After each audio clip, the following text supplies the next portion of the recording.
Hello, everyone. My name is John Edwards. With me, as always, is Zeke Baker, and together we make the Dad's Drink of Bourbon. Wherever you are, whatever time it is, thank you for making us a part of your day. Say hello to the folks, Zeke. Howdy. So we are going to get right into it because it is not every day that we have a guest as illustrious as this. He is a man who is making a big move, going back to Kentucky. He was living in Austin for a while. I don't know why. They're a wannabe Nashville, but that's a whole other story. This guy is coming back and going to Lawrenceburg. Bruce Russell, thank you very, very much for coming on the show. Hey, how's it going, guys? Let's talk about this for a while, because for a minute, you've been in Nashville now for a few days. I don't know how much time you spent here before. But, quite a lot. You know, you go to Austin. They have a stage, right? They have a street that's like Broadway. I just think Nashville does it better. And then I hate when Austin tries to say that they're the music capital of the world, and then you come to Nashville. I don't know. I think it kind of depends on what you want to listen to. Nashville will always, to me, be country music. I grew up and was lucky enough to have parents that loved country and was listening to Garth Brooks and Alan Jackson and that kind of style of 90s stuff. And Nashville will kind of always be that to me. We would come down here and listen to country music or go to Opryland, stuff like that. Look at you giving me a serious answer to this. Yeah, but Austin, they ain't got shit like that. So I might be on your side, you know. You gotta come. I prefer the Nashville style. East Nashville has a whole bunch of people forget, like Kings of Leon were from here. But Austin was definitely Austin before East Nashville was East Nashville. For sure. And, until they block off Broadway, at least on the weekends. I mean, 6th Street, there's no cars. You don't have to worry about that shit. 6th Street is like shut down.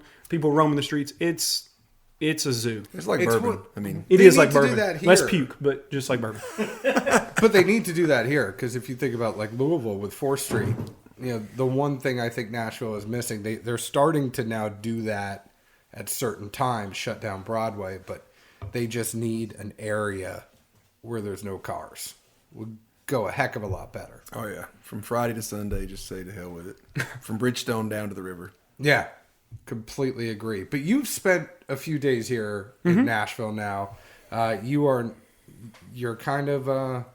you're a Russell. Everybody wants to talk to you. You've done a bunch of store things, signed a bunch of bottles. What do you think about it? What do you think about this whiskey scene in Nashville? Well, I've been coming to Nashville since I was a kid, and I never really even cared about the whiskey scene until the past few years ago in this city. Nashville, to me, was always a place where you could escape Kentucky, drive 3 hours south, and come to a real cool city. Because when I was a kid, nobody thought Louisville was cool. Louisville's a great city, though. But coming down here, I've been really surprised with how much of a whiskey society, whiskey nerd, whatever you want to call us, people that geek out about stuff that is dusty. There's a ton of people like that in Nashville, and I know some of the guys that come up and pick barrels and stuff. I just didn't know how big that community was here. I would say, as many people have come up and been like serious whiskey drinkers. It's like being in a New York and LA or Chicago, and I didn't think a city of this size would have that kind of a presence of people that are into Dusties or Limiteds or secondary market stuff or whatever it is. People that are serious. It's awesome. Yeah, and if you look at, every now and then they'll post on some of the bigger secondary boards, where everyone's from. Mm-hmm. Oh, there's a lot Tennessee of Tennessee. And Nashville. Oh, yeah. Kentucky's always going to be number one, but I think at this point, we may always be number two. There you go. Hey, I'm going to have to start coming to Tennessee and get the whiskey. I used to just come for the fireworks. No, we can't get it. It is a war zone trying to get whiskey, allocated whiskey, at least here in Nashville, because the stuff that's here, everybody, like you said, there's so many people that are into it. And you used to be able to rub in y'all's face that you come up to Kentucky and get the best whiskey for the $1 in the world. Yeah. And now they're getting rid of it. We used Heaven to go and Hill up 6 years breaking my heart. We used to go up and get Old Fitz bottled and bond, Heaven Hill. Heck yeah! I get you a handle for $12.99. Well, I went and bought that Ezra Brooks 101 because they're getting rid of that now that they're doing the barrel strength. Yeah. So I found a store in Nashville that had a case of it, so I went and bought 2 bottles of that for $20 a piece. You can't get good whiskey for $20 anymore. No, but you can for $24, and it's called Wild Turkey 101. I do have to say I am a big proponent of Southwest Airlines. Oh yeah, and we get no money from them, but Granddad's big time buddies with Herb Keller. I don't know how you say his last name. The guy that actually started Southwest. That's the reason why they have 101 on their airlines, because him and Jimmy are big buddies. Oh, nice. Well, if you look at my fridge right here, that's a Wild Turkey 101. That's a Wild Turkey 101. Heck yeah! I hate to say, but I'm a Delta guy. No, okay. So you're young. Are you single right now? I mean, I am, yeah. So one day, take it. I used to be a tech consultant. The companion pass is the best. Forget first class, but being able to take somebody with you anywhere for $4 is the best perk in all of travel. It is really nice. But that's not good if you're single, because you only change it twice per year. I know, but I'm saying once he gets a little. And usually bit I'm older, going to visit. I'm not taking with. Once he gets a little bit older, he's going to switch over to Southwest and get that companion pass. And then 2 free bags. Done. Ooh, that is nice. But speaking of travel, I mean, you've had to go everywhere. Mm-hmm. You're now moving back home. What's been the transition like as you've been going to, more of a global? I mean, you're still probably going to have to go everywhere, right? But you're going to be based more in Kentucky now. Well, can you talk a little bit more about what you're doing, your move? And I'll start off by saying the job, especially if you're somebody like Dad and Jimmy, and you're going to hear me call Granddad Jimmy, because I don't call him Granddad, I call him Mimmy. So I just call him Jimmy out on the road and stuff.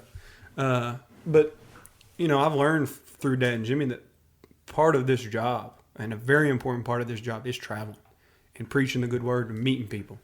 And the coolest part of my job now is to come to, tonight, I met a guy at a liquor store. We were signing bottles and stuff. He told me a story about meeting my granddad 30 years ago and how much that meant to him. That guy has bought Wild Turkey every time he's probably come to a liquor store since then. That's the kind of stuff. Lots of damn bottles, I'm sure. That makes my day whenever I hear, I had this experience with you all. So we're never going to stop traveling, because I don't think there's any better ambassador than Jimmy or Dad. The moving back to the distillery, it's been good. It's a completely different side of things, the production side. I've done a little bit of that before I went down there to Austin and started doing the brand ambassador stuff. It's really fun to be in a distillery with Dad and Jimmy at the same time. I know it's probably not going to last forever. His granddad kind of slows down. He's just doing mostly drinking, not even tasting anymore, They're all good too, right? Oh, yeah, they're all good. They're all 5 stars now, But he's earned that. But to get a chance to spend time with literally the longest tenured master distiller in the history of alcohol, and then also Dad, is so cool to me. We get along real well. Me and them, they don't get along at work that much because they don't think each other's whiskey's any good. Isn't that how all, because you're going to have that relationship with your dad here soon, too. You will, but I'm smarter than him. I'm going to tell him everything's good he makes, even if I don't believe it.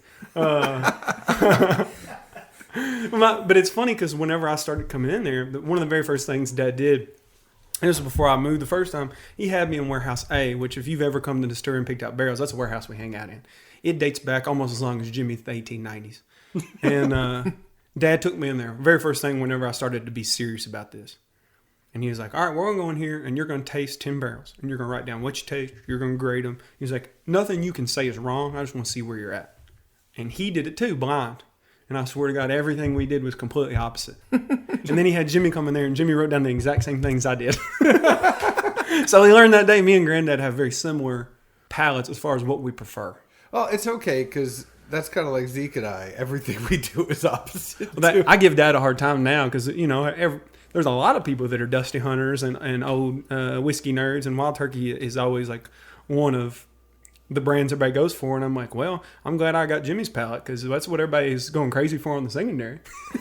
Everybody likes that 60s, 70s, and 80s stuff. That was all Jimmy. Well, and you can find those decanters as long as you filter them out, and then you got like this sweet turkey that looks like it's going to kill someone. I got one in the other room that. You just got to be careful. No more than a pour or two a week, or you get lead poisoning. But other than that, you're good. Yeah. Jimmy's only got one eye that's kind of crooked, But, I mean, as you're moving and you're going back there, right, do you feel, obviously, your family name is, this is the inevitable question. I know you have to answer this everywhere, and I'm sorry for having to ask it, but what's the pressure like knowing that you're coming from Jimmy and Eddie? That there's a lot to live up to, right? There's a lot more pressure. There's a lot more pressure from the industry than there is from them. My family's very cool to me. They've always said, like, do whatever you want. And they pretty much, they're just happy I'm in it because they knew as a young person, I'm not going to stay in Lawrenceburg for the rest of my life. That really wasn't my thing. And the fact that I got a chance to travel around and then come back's probably the only reason I'm still with the company, because I needed that getting away from home.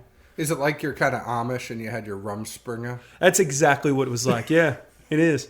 But there's no pressure from them, and they're really the only people that I care about.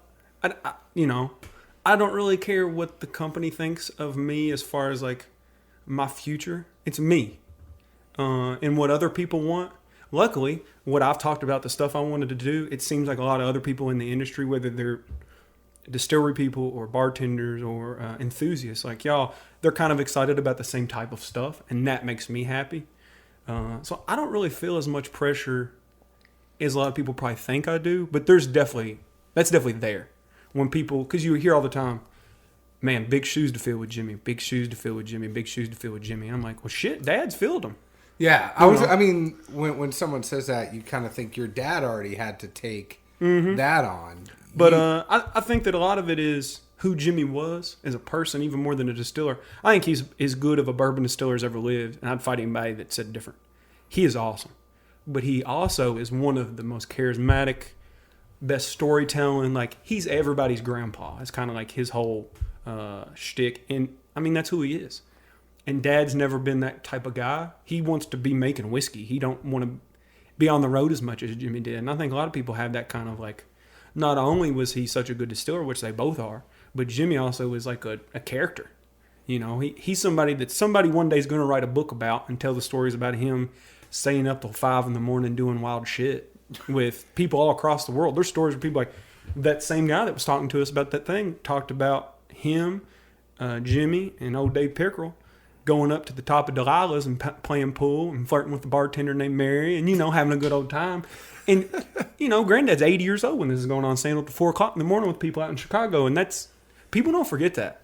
And so he's one of a kind. Nobody will ever be him again. Your granddad kind of has a little Ric Flair to him. Yeah, Stone Cold is what my brother says. Well, because he's kind of got that raspy voice, like, I'm gonna kick your ass, boy. He's got that chaw in his mouth all the time. He's got nobody realizes, like, half the time he's drinking whiskey, there's a red man in his lip. Like, just chewing away. Interesting flavor profiles, but you mentioned he's like, I'm getting tobacco on this. That's how that whiskey got darker back in the 60s and 70s. Everybody's like, man, look how dark it got oxidized. Like, that ain't oxidation. There was a good article from on Instagram. It's Rarebird, but he did a nice piece about. Dave's a good guy. Man, that article I thought was just perfect. It was summed up everything nice, easily. If anyone hasn't found it, we'll post the link to it when this comes out. But it just speaks volumes to how much he did for the brand. Everything, and at the end of the day, I think it all fell on his shoulders, and he held it up high and has put it on one of the highest pedestals you can get. And people ask all the time, why does turkey taste so different? And we talked about it right before we got on here about some of the stuff that could have been. But to be honest, I don't think anybody could ever make whiskey like that again. He lost money every single year. We were hemorrhaging money because he was just trying to make whiskey the best he possibly could. Dad tells a story when Pernod bought us in 81. They come in and we're just asking basic questions like what your yield was per bushel. He was like, hell, I don't know. But the whiskey tastes good, don't it? He wasn't concerned with the bottom dollar. And if you did that today, your company would last 6 months. That's why when you look at some of these new great craft people, well, shit, you got to charge $80 for a 2, 3, 4-year-old whiskey because you can't not make money. You at least have to break even. But he didn't care back then. No, and we've had some really good people on that have kind of got into the economics of that in the sense that, a company like you guys, you get the grain deals, you get all these other things. These crafts are paying, 2 times what you are for grain. Oh, yeah. Everybody probably heard, if you're like really into the scene, Independent Stave went short on barrels a few years ago. Guess who wasn't short on barrels? Us, Beam, Heaven Hill, the people that were paying big money. Well, he didn't go short. So everybody else. So yeah, that's a big thing. So I have to say, even with 15 minutes being on here and talking to you before we got on, they kind of say, and I'm allowed to say this because I'm going to take my hat off, as they kind of say baldness skips a generation. It don't. But I'm just saying. I just ain't shaved mine yet. No, I mean, it's so much freeing when you do it. But, if you think about it, whatever your grandfather has, That's I what would you got. say you probably have some of it. And I'm not talking about being bald. I'm talking about personality-wise. Absolutely. Do you kind of feel like that is skipped a generation and you see yourself a lot in your grandfather? Yeah. And I think that was a thing my family's kind of said for a long time. My mom's kind of the same way. Both my grandfathers are. As cool as Jimmy is, and he probably is maybe even cooler than my other grandpa, because Jimmy's a little bit more worldly. He's traveled around and stuff. But my mom's dad can tell you funnier stories than Jimmy ever could. He is the same type of Western Kentucky hillbilly, kind of, not hillbilly because he was in a holler, but he's from this little old place called Bremen, Kentucky, which if anybody that's listening to this knows about Bremen, they know it's about 12 people and their dogs and cats. And that's where him and his family's from, and he has the funniest stories in the world. They're both that way. And so Zeke's from a place like that in Georgia. the best people in the world, though, come from places like that.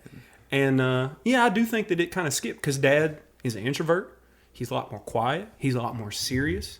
He would always rather be at home and doing stuff at the distillery than he would be on the road, like being wild. And I think I got a lot more of that from Jimmy. You were talking about the things that you like are very similar to the things your grandfather was doing, and there's similarity there. But, as you're kind of going back and you're going to be there, and you're obviously going to have some influence now, right? Mm-hmm. What do you like? Well, I mean, everybody that has ever listened to anything I've done or knows anything about me probably knows I'm going to be pushing rye. It's my favorite thing that we make, and I think that I just think we're positioned in a way with rye that we aren't with bourbon. Everybody's making pretty good bourbon in Kentucky. Everybody's making good stuff. Some's different, but everybody's making good stuff. Even outside of Kentucky now. When you look at some of the stuff coming out of Indiana and some of these newer guys, some people are making good juice. Very few people are making good rye. That's why a lot of people buy it. And most of the stuff people buy is also good. But we have a different kind of recipe. We've kind of got a different approach. We've got older aged rye now that we can do some cool stuff with. I just think we're in a position we could put some stuff out there nobody else could. So, like a Master's Keep rye? Yeah, maybe next year. Maybe a week's worth. Keep an eye out. A week's worth of rye distilling instead of a day. Isn't that right? You do all the rye for a year and a day or something? We used to only do 2 days for the whole year. We do basically a day in the first season, a day in the second season during the year, and now we're doing multiple days a month. Oh, okay. So it's really picked up. Nice. Do you think there could be a different mash that would come out that maybe would be something that you're into that's a higher rye or... I would really like to, if I got to do whatever I wanted, if I get keys to the castle, which I don't know if it ever will because we don't own the company. But if they let me do whatever I wanted, I would like to go back and not do a high rye because I just don't know if we could do a high rye as good as the people that are doing high rye. I mean, MGP literally has created a distillery that makes some of the best high rye whiskey, if not the best high rye whiskey ever. They're a machine. Like, they know how to make it. But I would really like to do maybe the old... I don't know if you all know. You probably do. We didn't make our rye all the time. So from basically the time Jimmy started until what would be in the bottles until the 80s. We stopped buying it in the 70s. But, you get 6 or 7 years where you've bought it and it's still around.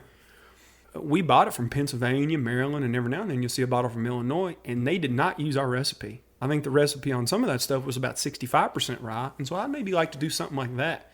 And I think it might have been Brown Foreman that did a recipe kind of like that too. That's not necessarily low rye.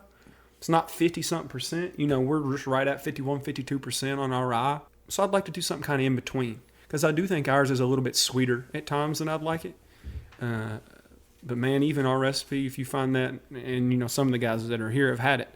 When you have that one of my barrels that I'm just lucky enough I get to go and pick them out. There's nothing better at our distillery. Well, we'll see you next year. Yeah, come on up. We got plenty of barrels. And I think some of that might be in that new Master's Keep, but we'll see.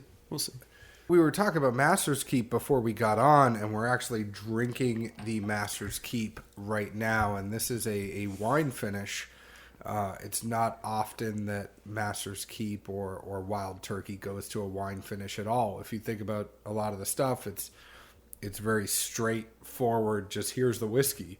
What made who was the biggest influence on this, Jimmy or Eddie? And Definitely not Jimmy. It was definitely a dad thing, and I think Dad started to give me a little bit of credit, not on the making, but on just kind of the idea behind it. So I think the idea kind of started with me and Dad before I moved down to Austin. We had an old product called Wild Turkey Sherry Signature. It was a 10-year-old, 1-on-1 proof, sherry finished product. I don't even know if it touched a sherry barrel, but it was fortified. So we dumped some sherry down into the bottle, and the product wasn't that good. And so Dad wanted to do a new one called Revival and kind of bring back that brand. But this all started, we were in the old bottling plant, sneaking around in there, and we found a couple cases of that old Wild Turkey Sherry Signature. And we thought maybe we could do something different. So Dad took it a lot more serious, put some 15-year-old stuff and some 25 and older, basically Oloroso sherry casks, aged for 8 or 9 weeks, and it turned out to be my favorite one we've done. So while we're talking about this Revival, I gotta let you know that Zeke had to leave. So Zeke has a 2-month-old baby, and we were lucky enough to get him for 20 or so minutes. We do have a lot of people sitting here watching us. We have the Barrels and Brews guys. We have Andrew, one of your reps. We have Galen, who's here. We have lots of people that are involved. This call to the bullpen is brought to you by Wild Turkey. Who wants to come sit down and talk with us? Justin from Carruthers Wine and Spirits, Barrels and Brews. You don't have to talk. I mean, if you have a question, just jump in. Hello. How you doing? Ciao. What's up? I'm filling in for Zeke. How you doing? It's not often that we have like a rotating. I like this. Yeah. In 5 minutes, you're going to get up and it's like a whose line is it anyway type of deal. Totally cool with that. We need somebody scoring us or something. Exactly. So Wild Turkey doesn't always get the wine finishes, but you were able to bring it in and able to kind of experiment with some different casks. Campari is kind of changed a little bit the way that they approach Dad, Jimmy, and even the production of the whiskey. I think when they first bought us and was our parent company, not that they didn't let us do what we wanted, they were just a lot more conservative. They wanted us to keep doing what we were doing, make sure we had everything under wraps. Didn't want to do a lot of innovation, I don't think, right away, especially on the older limited stuff. But once that first Master's Keep came out, that's 17, and they could kind of see what Dad and the distillery team, because this is one thing that I don't think enough distillers or distillery people get up and talk about. Dad is not the one that makes the whiskey by him. Like, he doesn't make it by himself. He is the head of a big team, and his team is awesome. There's a guy named Norm and a woman named Shaylin that are part of his technical team that really help him nail these products down. And once 17 came out, Campari realized, like, Eddie's got some cool ideas and his team's awesome. They can do these really neat things. Decades, and now the Revival. I think this is going to be an annual thing where they're going to let Dad be a whiskey nerd and do stuff that he was not allowed to do before because people weren't into it. And Wild Turkey I guess we weren't really that type of brand, but Dad has kind of transitioned us into a traditional brand that's doing some cool modern things, and that makes me excited. I heard one of the things that you do when you move back from Lawrenceburg is you have to put yeast in your fridge in case something happens. Yeah. Is that true? I mean, there's legend. Jimmy's not going to let me have any of that yeast until he's gone, but he's never going to let Dad have any. So once he's passed, I'll probably get his from as a hand-me-down. But his brother still got some, just in case his power goes down. His brother's got a generator, he said. I heard that like it's very common if you're a Russell that you have to have yeast in your freezer. Oh, and when Campari purchased us, I don't think that they thought that was as funny as I do, that's kind of how we took care of our yeast. But Granddad still has some because he said he doesn't trust the Italians yet. But I think it's great, with the innovation. But I also love, and one of the things that I think if you talk to experienced bourbon people right now or the whiskey nerds that they're always going to say that you can get a Russell's Reserve pick and a Four Roses pick, and you're going to be fine. I agree. Those two are kind of my go-tos. I think Something going on in Lawrenceburg, Kentucky. I know. I'm telling you. No. It's also the ones that always have the stickers on them. So I don't know if it's a sticker thing or if it's the we are talking to Justin, who is known for putting some stickers on there.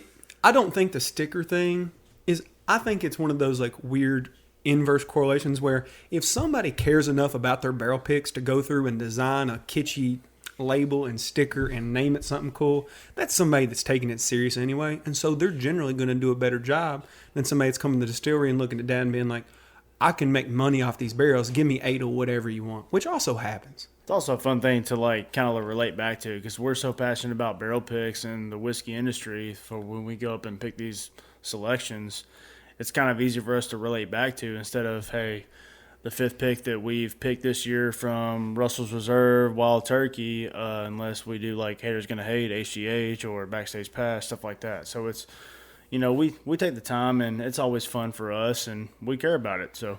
And you guys have like a Russell's pick coming out every week next year, right? Well, I think we picked a few the last time we were up there with Mr. Bruce.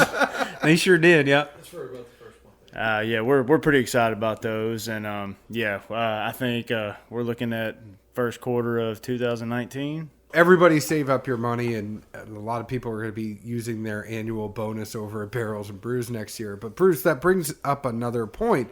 I mean, if you think about all of the things you have to do, there's not only the actual distilling part and kind of absorbing what you can from your dad and your grandfather. There's the brand ambassador part that you never really 100% get rid of, even if you aren't officially the brand ambassador. And then you have all the stuff that goes on at the distillery, the barrel picks, the meeting groups of people that are excited to come in, hang out with the Russell. What's your favorite part of all of that? And I know that's kind of putting you on the spot. But No, you're fine. It doesn't really put me on the spot at all because I think I got an answer. 2 things are my favorite things. One of my favorite things in the world is either being alone by myself or with Dad. And Dad's the only other person I'd want there. Not even Jimmy, because Jimmy he likes to talk and pick, and I need to be quiet. And me and him walking in one of the warehouses by ourselves, neither of us are speaking to each other. We're getting whiskey right out of the barrel with a thief and finding that one sugar barrel, honey barrel, perfect barrel, whatever the hell you want to call it, and just looking at each other like, oh shit, we found something special. That's the coolest thing in the world to me. When you can find that one whiskey, that one barrel, that one blend when it happens and everything turns out perfect. That is something really special. And I think the next thing that it's not all the ambassador stuff. Part of that job's not great. There are downsides to it. But it's getting to travel around and meet people like y'all. Or like the people that were at the whiskey house last night, or that are coming to these liquor stores and hanging out for an hour talking to me. People that are passionate about something that we would have had to pay people to act passionate 15, 20 years ago. And now you get 30, 40, 50 people in a liquor store or a bunch of people in a dude's house filled up with whiskey or whatever it is. That's so cool to me that people care about what my family does. So that's awesome. And I'm very sorry Zeke and I weren't there last night. That's all right. More whiskey for me. We are members. We should have been there, but we knew you were coming to my house tonight, so we knew that it was okay. Is this the first podcast you ever had to record at somebody's house at like 11 o'clock at night? At this hour, yes. But this is not my first podcast in someone's house or my first podcast in someone's house with their daughter asleep. My daughter is sleeping right now. I've been on podcasts with people's kids before, which is also interesting. If you met my daughter, you'd love my daughter. Justin, actually, my daughter has a big crush on Justin. Freaking love that girl. Every time she sees Justin, she wants to pull on his beard and she smiles at him. Yeah, she should. It's fine. Where do you see Wild Turkey going? I mean, a lot of people want cast strength. Do you think that's something? Because Russell's Reserve only goes to 110 right now. Yeah. Do you see cast strength coming out? So I'll answer a lot of the questions I know everybody always wants to ask. Yeah, go ahead and just... Like boom, boom, boom, boom, boom, Yeah. get them out of the way. Cash strength barrel picks. Because people come up and they're like, when can I get a cash strength Wild Turkey? Well, everybody, there's rare breed.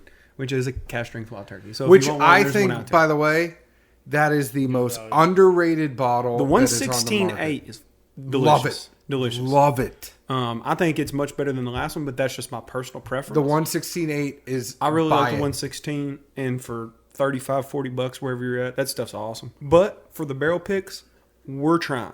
That is something that me and Dad have made a priority to talk to the company about, that we've already got the company on board to discuss that, to start programming, to start planning that out.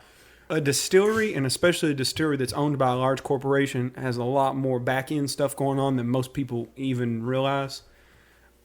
And because of that, it takes a while to get anything done. Even when someone agrees that it's going to happen, it can be 1, 2, 3 years down the line. But single barrel, like private barrel picks at barrel strength is a thing that I do think will happen. What about rye picks? Rye picks, God, I hope so. That's Same. been something that we've been promised for a while. We've been promised by the company. We were promised this past year, 30 barrels to put out. Those 30 barrels aren't happening. And that's made people mad that got promised those barrels. That's made us upset because we were excited about those barrels. And so I don't know what to tell people at the moment because we've been told yes before and then it didn't happen. So I'm hoping. Something that I would like to say, because I also get a lot of questions about non-chill filtered, because I do think that's a big deal. I think a bigger deal than a normal consumer knows. And as big of a deal as I think most secondary or whiskey nerd people or whatever people call themselves now, that they know it is. Like, if people know now that non-chill filter is a big deal, and we're slowly moving there. Again, it takes a while, but there's going to be a non-chill filtered rare breed coming out that's going to be duty free for a year, 2, 3 years, and then it's going to be available retail, so they'll be all non-chill filtered rare breed, hopefully. And we're going to try to move everything that's a 100 proof and above, that's not a baseline product, to go to non-chill filtered. We luckily, and you all listening, and I mean, your podcast and everybody in this room right now is a part of it. You all have made whiskey a thing again, and so it allows us to do that cool stuff. It just might take a few more years. It's going to take a while. You know, if you're going to do something now based off of what the market wants, it might take 6 to 8 years to get there. Exactly. Yep. Because people are like, well, whiskey's hot. Well, that's right. Now we're all doing well. So now that we're all doing well, now we can start to plan, because whiskey takes so long to do.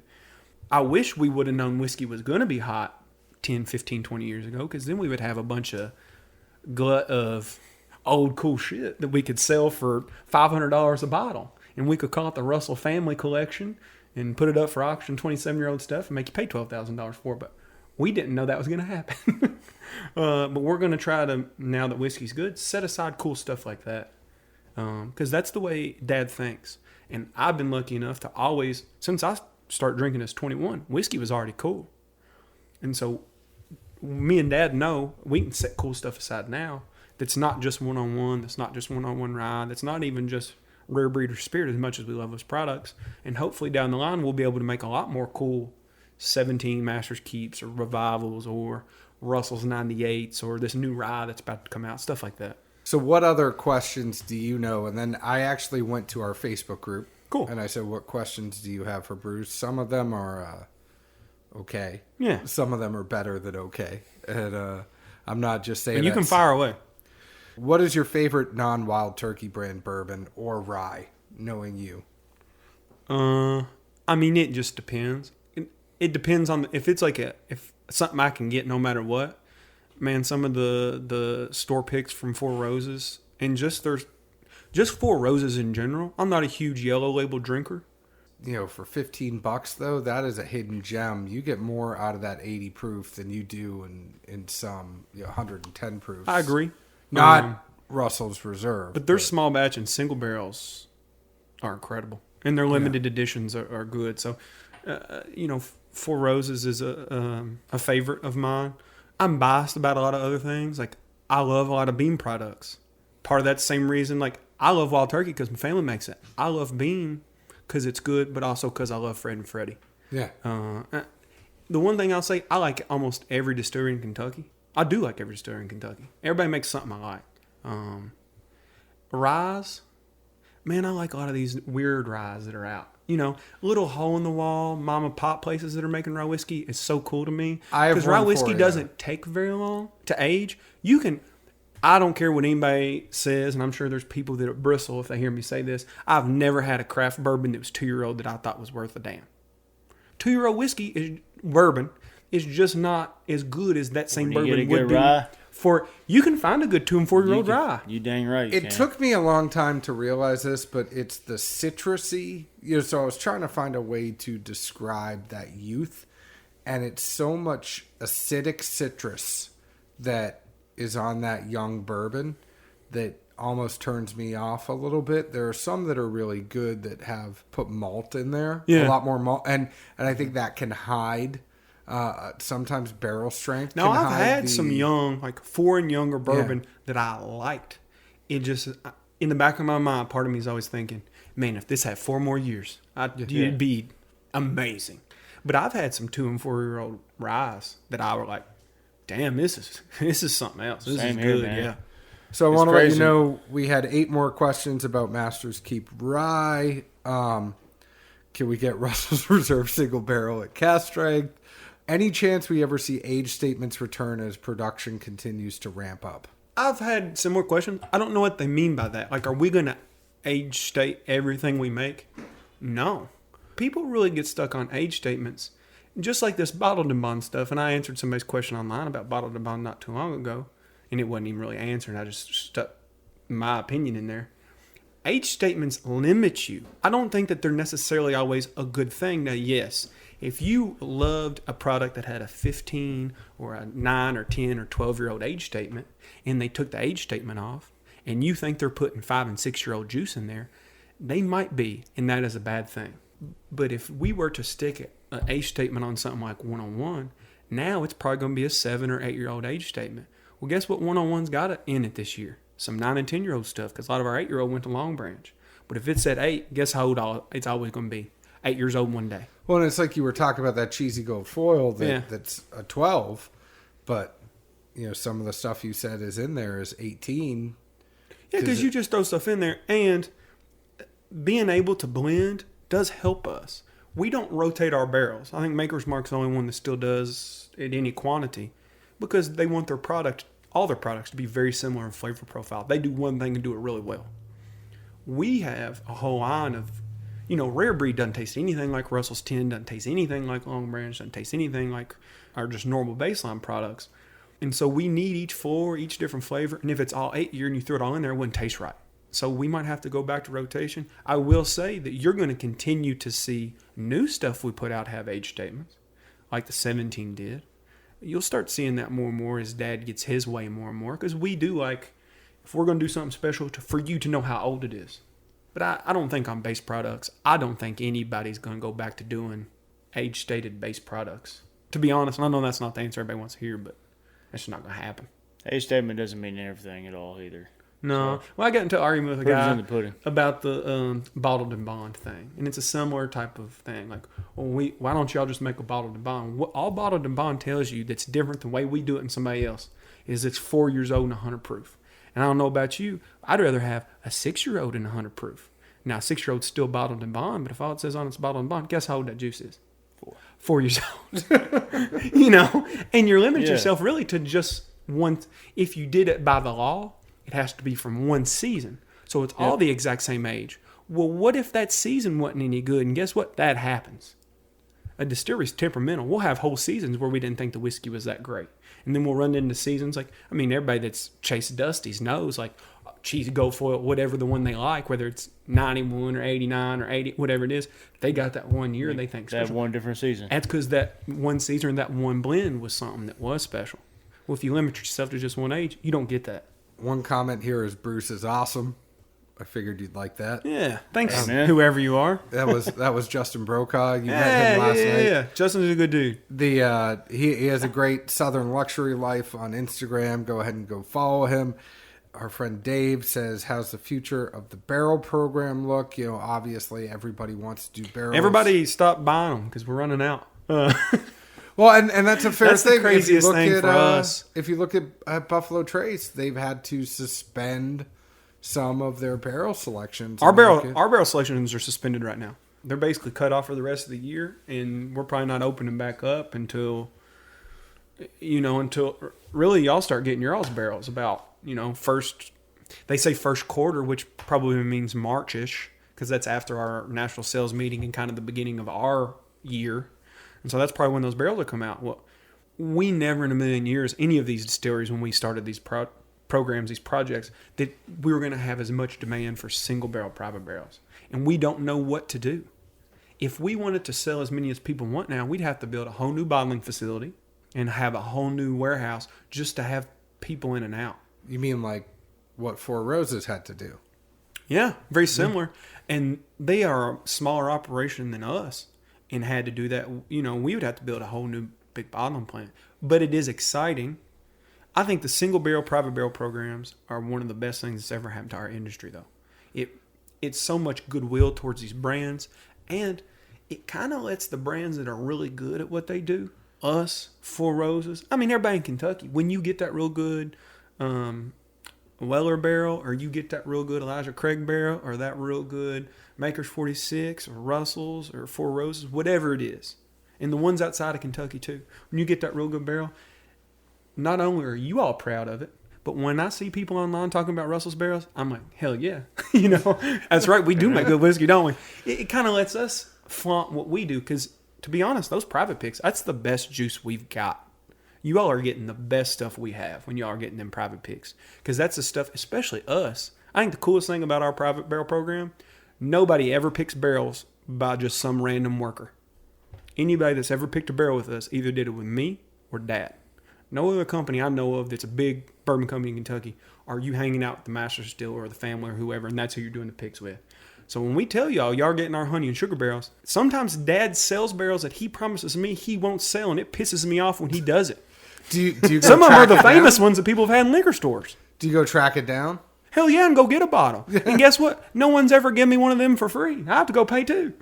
Shoot, brother. I'm like, you stole my barrel. You're like, you stole my barrel. You want another good pick when you come up? Hell yeah. And that happens more than you'd think. Luckily, he hadn't sold anybody one of my rye barrels. But Speaking of famous single barrels that are out there, somebody asked, what's your favorite sticker?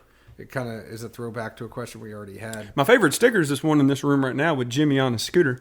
From Electric that was a Spirits? good one. Yeah, the real king of Kentucky. It's got Granddad sitting on his little motor scooter. So, for those of you unaware, Granddad still comes to work as much as he can, usually 7 days a week. He's not there all the time anymore. He only comes for 2 or 3 hours. But he can't get around as much as he used to. And so the company bought him a scooter. And he got mad.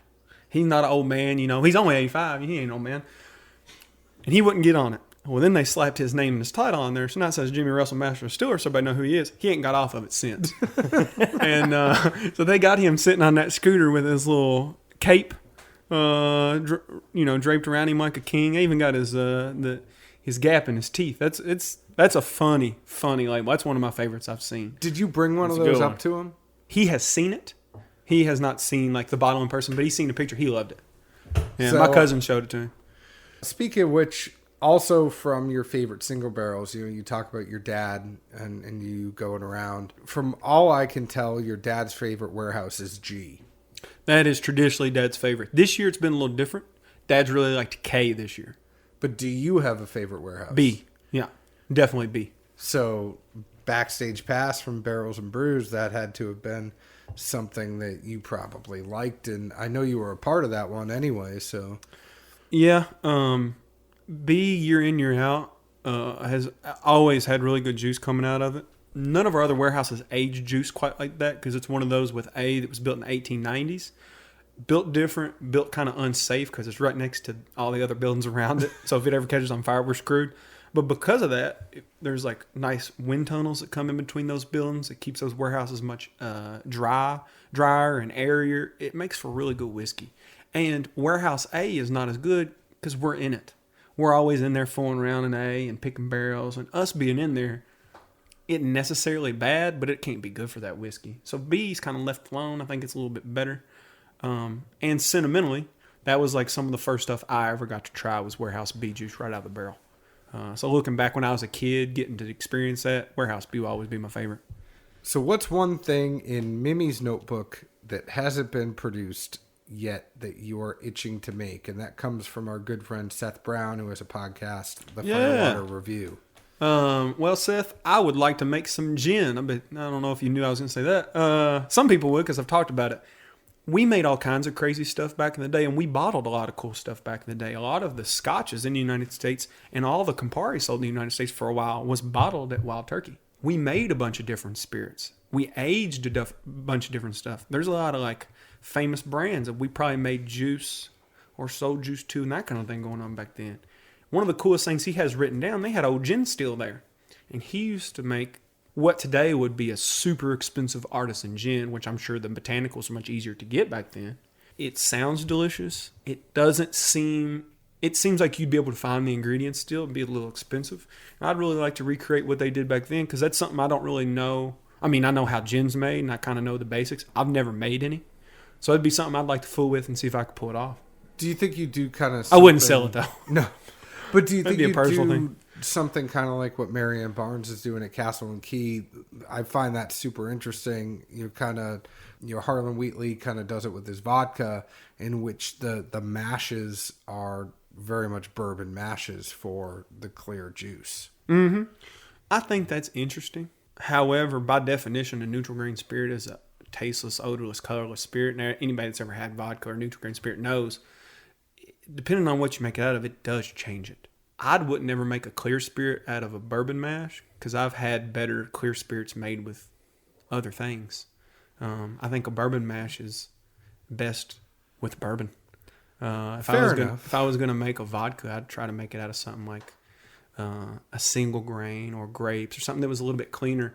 The reason why I love bourbon is when you run bourbon through a still at the right proof, I don't want to call it a dirty distillate because that's not right, but it's a funky distillate. There's a lot of different alcohols, methanol, propanol, butanol, stuff like that make that whiskey really cool as it ages. That's why we taste stuff like cinnamon and clove and floral notes and earthy notes.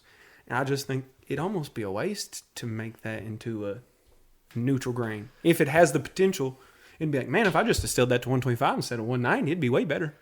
So I'll give you a little pro tip. Go talk to Charlie and Andy over at Belmead. Yeah. And they made this stuff. It's called Right on the Honey. Mm-hmm. And they did it for the beeswax or the honey. Like there was a honey conference in Nashville. That's cool. And they took honey and actually made it almost the way they distilled it. It was almost like they made a gin from the honey. Now that sounds good. And it's really, really, really good. They never sold it. They have it. Now, see, that makes a lot more sense to me because honey is a sweet, kind of like, it's got a lot of flavor, but it's not like a competing flavor like a lot of the stuff in bourbon mash is. I bet that makes an awesome distillate. I tried the Belmead Honey Project, the whiskey.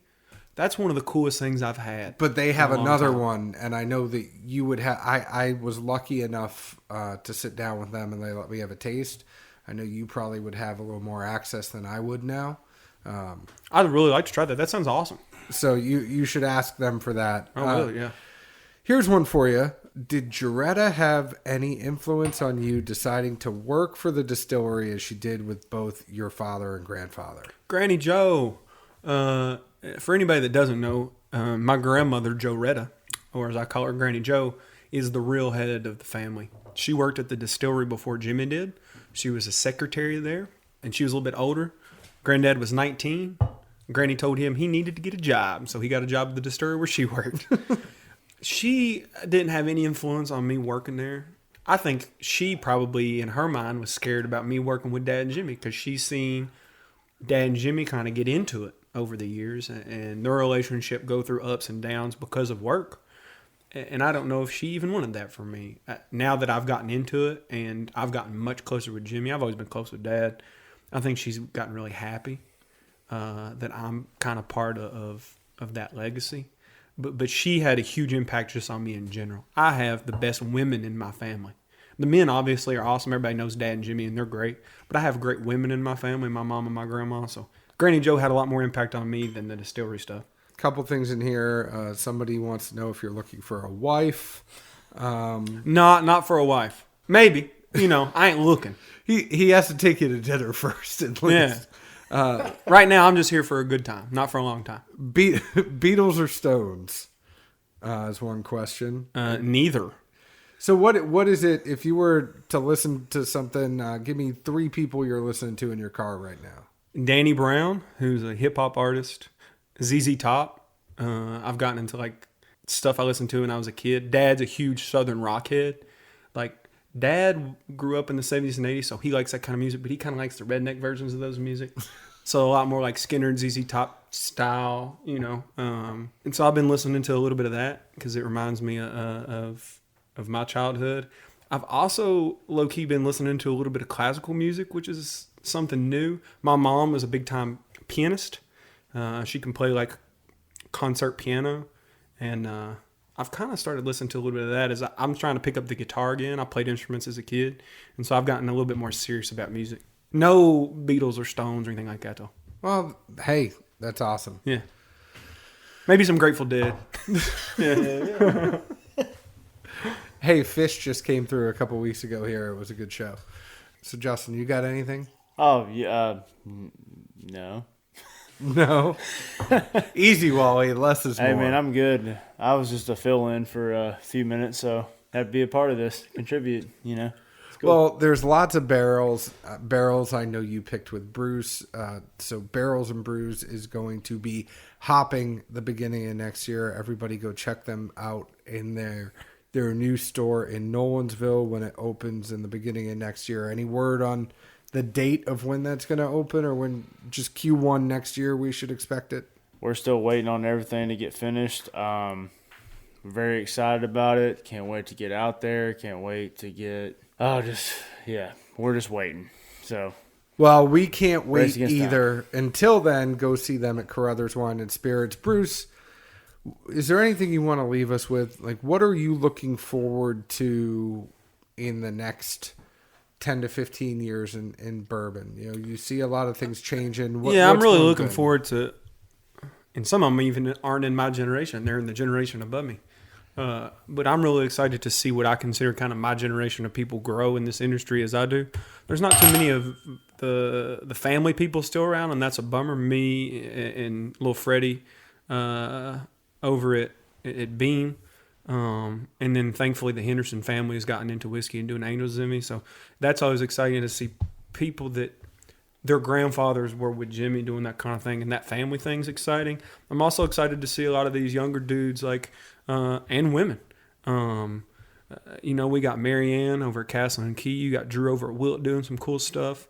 One of my dad's kind of, I don't know if you'd call him apprentice or what you call him. A guy that worked under Dad at our distillery is now over at Rabbit Hole, and he's going to start making stuff over there.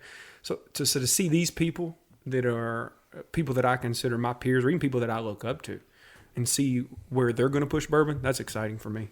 So is there anyone, and this will be the last question I'll leave you with, is there anyone that you would really want to collaborate with from if you think about you like hip hop, right? Mm-hmm. If you could collaborate like in hip hop, who would you collaborate with?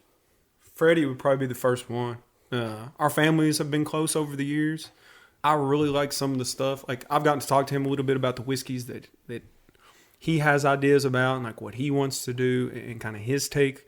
And I think that we share a similar mindset where, yes, our dads make good whiskey, but the way we think about it, especially palate-wise, is a lot closer to what both of our grandfathers did. I think it would be cool if he maybe did like something like a Booker's, I did something like a Rare Breed, and we made it as like a blend. We just did like a barrel proof thing. That'd be cool. I'd really like to work with him. Remix. Exactly. I'd like to work with anybody at Four Roses. I think that is something that neither distillery has. We might have approached each other over the years. We're in a small community in Lawrenceburg. You know, it's thousands of people. And to have two of the major distilleries in the United States there, why haven't we done something like that? And just call it like, something Lawrenceburg or something Anderson County or whatever. I'd love to see that. Cross-county rivals or whatever you wanted to do. I think that'd be cool. And then I would like to do more stuff. And this is stuff that Jimmy and them used to do every now and then that we haven't done in a while. And I don't know if it'll happen because there's so much money and everybody's scared to do things with each other. We don't do enough as a state. We should be doing stuff as an industry, not every year, maybe once every 2, 3, 4 years, where we all collab. Why aren't we doing something where we're doing like a pack where Wild Turkey has something, Brown Foreman has something, Buffalo has something. There's 7 or 8 big distilleries now making cool stuff. and people like Castle and Key and Willett and, Steep Beam out in Lebanon and all these cool little distilleries, why aren't we all getting together and doing cool releases with each other? I think that I'd like to remix with everybody. I think that's a thing that the industry's missing out on. I would love to see that. Amen. Me too, because that's how it used to be. It used to be, if your stills broke down, we're going to make your whiskey for you for free, or if you need a bottling plant, we got one you can use. Or, if you need yeast or a recipe or you need help getting You yours just started, can't get it from Jimmy's Get together and make freezer. something fun No. together. I But love now, that. a little bit, it's not. Yeah. It's not like that. Like used to be with Jimmy and Parker and Booker and Elmer and Lincoln, all those guys. I wish it was. Yeah. Yeah. Completely agree. Thank you for coming and hanging out. Thank you for thank letting you all. me sip on that Master's Keep. You're very welcome. And I'll say, anybody listening to this, if you have any questions or comments, concerns, jokes, funny stories, if Jimmy did something wrong to you, reach out to us. Like, we're very available. And I don't think people take enough advantage. And I don't show up to the house on Thanksgiving like somebody did at Jimmy's house one time. Yeah. But hit us up on Instagram. Dad's got Instagram. Dad's got Facebook. I've got Twitter and Instagram. Hit us up. Ask questions. We'll answer you. If you really do want to know, like, where's that non-chill filter stuff or where's that rye, we're going to answer you. So, yeah, hit us up. Come to the distillery. Come hang out. Be a part of the fam. Well, we can't wait Cheers. to see what you're going to do. And thank you so much for spending time with us. If you're wondering where to spend time with Zeke and I more, go ahead and join our Facebook group at Dad's Drinking Bourbon. You can search for us. We're a closed group. Answer some questions. We'll let you in. You can also like us on Facebook at Dad's Drinking Bourbon. Follow us on Twitter at Bourbon Dads. Follow us on Instagram at Dad's Drinking Bourbon. You can find our podcast on Apple, Google Play, Stitcher, Podknife, TuneIn, TuneOut, up, down, left, right, A, B, select, start. Go ahead and find us. Leave us a 5-star review. If you don't like us, reach out to us just like you would to Bruce and his family. Tell us why you don't like us or tell us why you like us, and we would love to talk to you some more. You can also find us in Nashville, Tennessee. We hope you all enjoyed, and come back and see us again soon. Cheers. Ciao. Cheers, y'all.